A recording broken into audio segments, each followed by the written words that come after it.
Hi everyone, welcome to Aravali Technologies. Myself Kancham Sreeja. So ఇలా video వచ్చేసి CSC branch గురించి. So మనకి కంప్యూటర్ సైన్స్ ఇంజనీరింగ్ ఉంది కదా, ఆ బ్రాంచ్ గురించి కంప్లీట్ డీటెయిల్స్ అనేటివి తెలుసుకుందాం. వీడియోని ఎండ్ వరకు చూసేయండి. సో అప్పుడే మీకు సిఎస్సి గురించి ఒక క్లారిటీ అనేది వస్తుంది. సో మనం ఈ సిఎస్సి బ్రాంచ్ గురించి చూసుకుంటే అయితే పాస్ట్ ఒక 5 to 6 years నుండి చూసుకుంటే ఇదైతే మనకి టాప్ మోస్ట్ బ్రాంచ్. అలాగే ఏంటంటే ఫర్ సపోజ్ మనం తీసుకుందాం, ఒక 100 స్టూడెంట్స్ అనే వాళ్ళు ఉంటే మాత్రం దాంట్లోకి వెళ్ళి ఒక 90 of the people మాత్రం బీటెక్లో ఏ బ్రాంచ్ తీసుకోవాలనుకుంటున్నారు అంటే మాత్రం వాళ్ళు సిఎస్సి అనే చెప్తున్నారు. సో కాబట్టి అసలు ఎన్ని ఇంజనీరింగ్ కాలేజెస్ ఉన్నాయో వాటన్నిటిలో కూడా సిఎస్సి బ్రాంచ్ అనేది అవైలబుల్గా ఉంటుంది. ఇఫ్ సిఎస్సి బ్రాంచ్ లేని ఇంజనీరింగ్ కాలేజ్ ఉంటే మాత్రం అది వేస్ట్ కాలేజ్ అని చెప్పొచ్చు. ఇక్కడ సిఎస్సి అంటే మనకి computer science and computer engineering, ఇవి రెండింటి ఇంటిగ్రేషన్స్ అని కూడా చెప్పుకోవచ్చు. సిఎస్సిలో ఏముంటుందంటే బేసిక్స్ ఆఫ్ కంప్యూటర్ ప్రోగ్రామింగ్ ఉంటుంది, అలాగే నెట్వర్కింగ్ అనేది కూడా ఉంటుంది. సో మనం సిఎస్సి బ్రాంచ్ అనేది 4 years కోర్సు. ఇది వచ్చేసి అండర్ గ్రాడ్యుయేటెడ్ కోర్సు.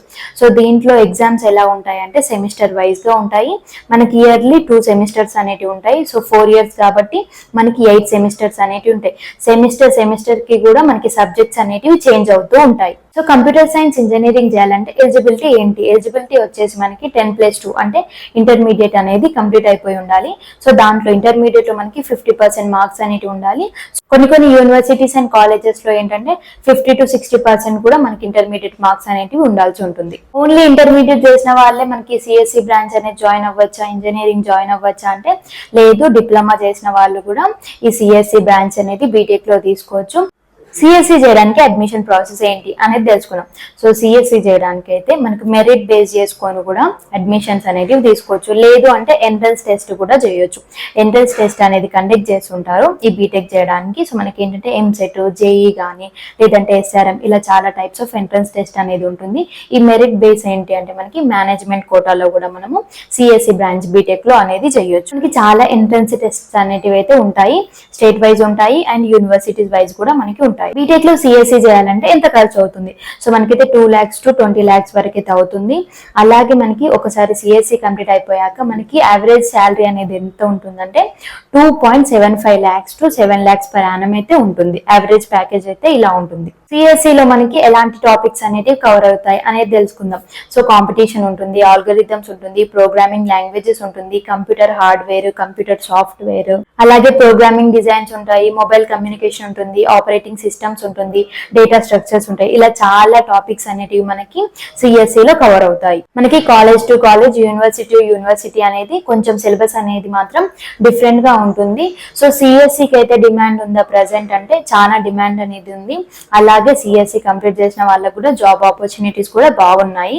ఫ్యూచర్ ని చూసుకొని సిఎస్సి అనేది తీసుకోవాలా లేదా అనేది అయితే చూస్ చేసుకోండి. నెక్స్ట్ సిఎస్సికి ఎలాంటి జాబ్ రోల్స్ ఉంటాయి అనేది తెలుసుకుందాం.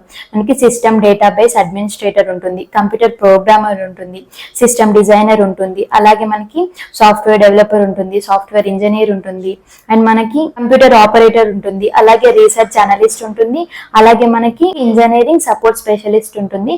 ఇలా చాలా జాబ్ రోల్స్ అనేటివి మనకి సిఎస్సి వాళ్ళకి అవైలబుల్ గా ఉన్నాయి. సో మనకి ఎలాంటి కంపెనీస్లలో జాబ్స్ అనేటివి ఉంటాయి? మనకి టీసీఎస్ కావచ్చు, ఇన్ఫోసిస్ కావచ్చు, విప్రో కావచ్చు, గూగుల్ కావచ్చు, మైక్రోసాఫ్ట్ కావచ్చు, ఐబిఎం కావచ్చు, ఇలా చాలా టైప్స్ ఆఫ్ కంపెనీస్లలో జాబ్స్ అనేటివి అవైలబుల్ గా ఉంటాయి. సో ఎలాంటి స్కిల్స్ అనేటివి రిక్వైర్ ఉంటాయి సిఎస్సి వాళ్ళకి అనేది తెలుసుకుందాం. సో ప్రాబ్లమ్ సాల్వింగ్ స్కిల్స్ ఉండాలి, క్రియేటివిటీ ఉండాలి, అలా మనకి చాలా టైప్స్ ఆఫ్ స్కిల్స్ అనేటివి రిక్వైర్ ఉండాలి సిఎస్సి వాళ్ళకి. సో సిఎస్సి వాళ్ళకి అలాగే ఏమైనా స్పెషలైజేషన్స్ ఉన్నాయా అంటే అవును ఉన్నాయి. సో అవేంటో మనం తెలుసుకుందాం. సో మనకి ఆర్టిఫిషియల్ ఇంటెలిజెన్స్ ఉంది, కంప్యూటర్ ఇంజనీరింగ్ ఉంది, కంప్యూటర్ సెక్యూరిటీ ఉంది, మెషిన్ లెర్నింగ్ ఉంది, అలాగే మనకి రోబోటిక్స్ ఉన్నాయి, artificial intelligence and machine learning ఉంటుంది, అండ్ సైబర్ సెక్యూరిటీ ఉంటుంది, డేటా సైన్స్ ఉంటుంది, అలాగే మనకి ఏంటంటే నెట్వర్కింగ్ ఉంటుంది. ఇలా చాలా టైప్స్ ఆఫ్ స్పెషలైజేషన్స్ అనేటివి మనకి సిఎస్సిలో ఉన్నాయి. సో ఎవరైతే ఏ బ్రాంచ్ తీసుకోవాలి, ఏ బ్రాంచ్ పైన ఇంట్రెస్ట్ అనేది లేదు బట్ బీటెక్ అయితే చేయాలి అనుకుంటున్న వాళ్ళకైతే సిఎస్సి అనేది బెస్ట్ బ్రాంచ్. సో మనకి ఈ వీడియోలో సిఎస్సి అంటే ఏంటి, సిఎస్సిలో స్పెషలైజేషన్స్, ఎలిజిబిలిటీ, సబ్జెక్ట్స్ కానీ అండ్ జాబ్ రోల్స్, సో ఇవన్నీ కూడా తెలుసుకున్నారు అనుకుంటున్నాను. సో మీకు ఈ వీడియో నచ్చినట్లయితే లైక్ చేయండి, షేర్ చేయండి, కామెంట్ చేయండి. ఇఫ్ మీకు ఏమైనా డౌట్ ఉంటే కూడా కామెంట్ చేయండి. ఇంకా మీకు ఎడ్యుకేషన్కి రిలేటెడ్ అయిన వీడియోస్ కూడా కావాలి అంటే కూడా కామెంట్ చేయండి. And thank you for watching. Subscribe to my channel.